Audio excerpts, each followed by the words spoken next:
Halo, apa kabar rekan-rekan pecinta kereta api di Indonesia? Hari ini saya habis trekking jalur kereta api dari Cilacap, Maos hingga ke Purwokerto ya. Walaupun jejak-jejaknya sih masih ada, jejak-jejak jalur kereta api yang dari Cilacap sampai Maos Kroya itu kan jalurnya jalur yang dibuat oleh SS. Kalau yang dari Maos hingga ke Purwokerto dibikin oleh SDS. Cuma sayang yang jalur dari Maos yang melewati ke Basen itu hingga ke Patikraja itu sudah nggak ada. Kalau patok-patok bekas jalur kereta apinya masih ada karena emang sebagian besar udah dijadikan jalan raya. Kalau bangunan yang masih ada punya SDS yang dibangun tahun 1887-an masih ada yang ada di Patikraja, Jembatan Merah Patikraja itu dulunya adalah jalur kereta api, jembatan penyeberangan kereta api yang melewati Sungai Serayu yang panjangnya kurang lebih 130 meter. Tapi sekarang udah difungsikan menjadi jembatan jalan raya ya. Terus tadi habis trekking jalur kereta api, terus saya ke Bendungan Gerak Serayu. Bendungan Gerak Serayu itu masih juga di sebelahnya itu adalah pompa air Gambarsari. Pompa air Gambarsari itu dibangun tahun 1935 dan mulai digunakan 1937. Itu merupakan teknologi tercanggih pada waktu itu ya. Jadi kalau fungsinya sama untuk mengairi areal persawahan ya. Jadi kalau bendungan itu kan air bendungan itu kan teknologi terbaru sekarang. Kalau dulu menggunakan pompa air, jadi air itu dari sungai disedot terus dialirkan ke areal persawahan. Kalau sekarang pakai bendungan dibuat drainase. Jadi masih ada kaitannya ya antara jalur kereta api, bendungan dan juga alur sungai yang ada di Banyumas Raya. Keterkaitannya adalah dengan sistem tanam paksa yang dilakukan Belanda pada waktu itu. Karena pada masa dulu itu sebelum ada jalur kereta api, daerah Banyumas Raya meliputi Banyumas, Purbalingga, Banjarnegara adalah daerah pedalaman. Jadi orang-orang Eropa, terutama orang-orang Belanda yang masuk ke Indonesia itu pertama masuk melalui pelabuhan Cilacap, terus masuk ke Sungai Serayu, terus ketika mau masuk ke Purbalingga berarti ambil alur yang Sungai Kelawing. Nah, setelah mereka membangun industri, baru para pengusaha-pengusaha tebu khususnya dan juga para pengusaha-pengusaha perkebunan Belanda itu mengusulkan kepada pemerintah Belanda agar dibuat jalur transportasi kereta api. Karena kalau yang jalur dari pelabuhan Cilacap nyampe ke Jogja itu kan udah dibangun terlebih dahulu karena waktu itu adalah fungsinya untuk mobilisasi pasukan. Nah, dengan adanya sistem tanam paksa, akhirnya jalur kereta api itu juga difungsikan untuk pengangkutan hasil-hasil perkebunan tanam paksa. Nah, dari masuk ke Purwokerto hingga ke Banjarnegara, Purbalingga hingga Wonosobo baru dibangun akhir tahun 1880-an. Jadi menghubungkan, jadi pertigaan diambil percabangan dari Maos, kalau lurus itu ke Kroya hingga ke Jogja. Terus ambil yang ke kiri itu masuk ke Purwokerto, Sokaraja, Purbalingga, Banjarnegara, Wonosobo. Sedangkan Sokaraja pada akhir-akhir tahun 1880 adalah merupakan kota industri ya. Karena di situ ada perusahaan tebu yang dibangun tahun 1839, ada juga pabrik keramik, ada juga pabrik tepung tapioka yang milik NF Hoguan yang menyuplai tepung tapioka ke Eropa, khususnya ke Belanda. Jadi dari Sokaraja tepung itu diproduksi, diangkut ke Batavia atau sekarang Jakarta, baru dikirim ke Eropa, khususnya ke Belanda.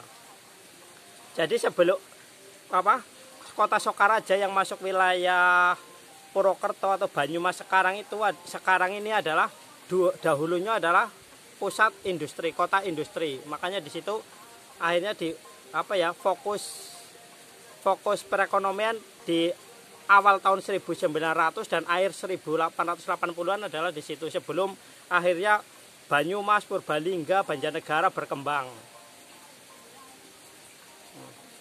Nah, sedangkan jejak-jejak jalur kereta api itu kalau untuk sebagian besar masih ada, ya kurang lebih 60 hingga 70% masih ada, tapi sisanya sudah nggak ada karena pada waktu pada waktu Jepang masuk ke Indonesia itu jalur-jalur kereta api yang dari Maos ke Purwokerto itu sempat tidak diaktifkan. Tapi setelah Indonesia merdeka oleh jawatan kereta api diaktifkan lagi. Tapi akhirnya pada tahun 1978-an jalur kereta api itu stop beroperasi. Pertama karena udah adanya moda transportasi darat seperti truk dan juga bus. Dan rata-rata jalur kereta api dari Cilacap hingga ke Purwokerto Wonosobo itu alurnya adalah mengikuti jalur kereta api. Jadi jalur rel kereta api. Jadi di sebelahnya itu jalur jalan raya. Lihat aja ketika yang mulai dari Sokaraja nyampe Purbalingga. Itu rel kereta apinya sekarang tertimbun aspal, begitu juga yang ke Banjarnegara hingga ke Wonosobo. Jadi tracking hari ini untuk jejak jalur kereta api yang ada sekarang yang di Maos itu stasiun dulu adalah stasiun kelas 3 atau stasiun kecil, sekarang masih beroperasi. Kalau yang di Purwokerto itu ada dua, yang satu Purwokerto Timur. Purwokerto Timur itu yang dibikin yang buat adalah SDS, Serayudal, Statstrom Maskapai, dan yang sekarang masih aktif yang Daop 5 Purwokerto itu adalah dibuat oleh SS pada tahun 1915-an. Tapi yang stasiun timur itu yang aslinya itu udah nggak beroperasi. Terus yang Sokaraja sampai Wonosobo itu udah nggak ada operasi sekali. Cuma masih ada bentuk stasiunnya masih ada. Cuma sudah berubah fungsi, ada yang berubah fungsi kayak di Wonosobo itu stasiun kereta apinya sekarang udah berubah fungsi jadi terminal Wonosobo. Di Banjarnegara itu sudah malah jadi toko material atau apa. Tapi rata-rata emang ya karena bangunan udah lama akhirnya dialih fungsikan ke tempat lain. Tapi untuk wilayah penguasaannya sih sekarang dikuasai oleh PT Kereta Api Indonesia. Jadi buat rekan-rekan yang belum tahu ya bahwa cikal bakal kereta api Indonesia itu adalah SS, Stapstrom Wagon atau maskapai kereta api Belanda yang setelah Indonesia merdeka terus diambil alih. Jadi semua itu dari bangunannya hingga jalur-jalur relnya itu adalah dibuat oleh Belanda, oleh SS, maskapai pemerintah Belanda. Kalau SDS itu adalah maskapai kereta api swasta. Jadi ada SDS, ada NIS di Semarang itu adalah swasta. Kalau yang maskapai milik pemerintah Belanda namanya SS. Jadi gitu aja ya rekan-rekan. Kali ini saya sedang istirahat nih di hutan pinus. Mana ini Kebasen ya. Ini masuknya kawasan pemangkuan hutan wilayah Banyumas. Nggak tahu kawasan pemangkuan hutan Banyumas Barat atau Timur, saya kurang paham. Tapi ini di hutan pinus ya. Ini saya sambil ngerokok, sambil ngopi.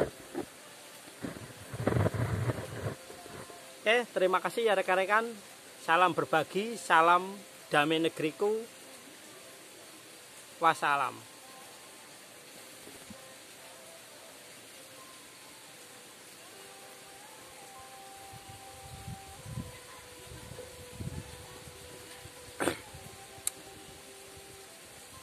Ini adalah hutan pinus ya. Oh ya, menambahkan lagi ya, tadi habis dari Bendung Gerak Serayu saya ke Bukit Watu Meja. Bukit Watu Meja itu perbukitan bagian dari Pegunungan Serayu ya. Itu berada di tepi lembah Sungai Serayu persis, di tepian Sungai Serayu. Jalannya benar-benar ekstrim tadi ya. Ya jadi